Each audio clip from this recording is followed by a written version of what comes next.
Ароматы восточных блюд, зажигательные танцы, задушевные разговоры и горькие воспоминания. В Ускуте, ныне поселок Приветное, состоялась встреча односельчан. Побывали на ней наши журналисты.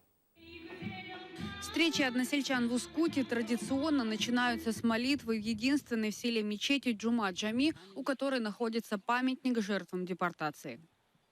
Затем ускутцы спускаются к морю. Здесь они за чашкой кофе вспоминают додепортационный Ускут.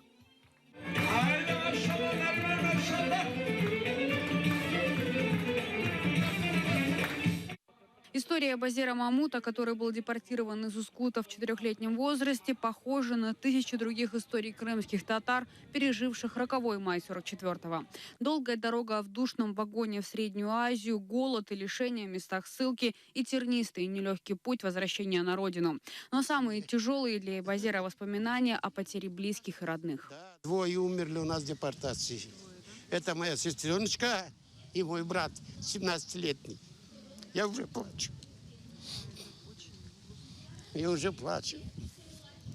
Ускутцы рассказывают, до войны их поселение было самым большим в Крыму. По разным данным, здесь проживало от 4 до 7 тысяч человек. Сейчас среди ускутцев ходит красивая легенда, не претендующая на историческую достоверность, о том, как это село образовалось.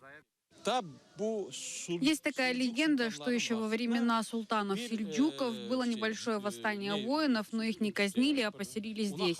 И велели им из этих мест никуда не уезжать и жить здесь. Ускутцы отмечают, легенды, ходящие между крымскими татарами, об особенностях характера уроженцев этого края, носят исключительно ироничный характер.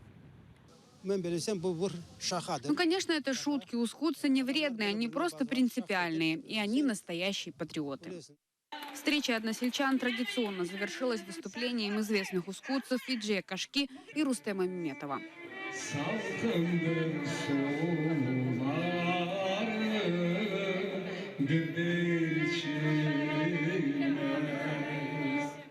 Лейля Хавиджи, Нариман Меджитов, Азаман, АТР.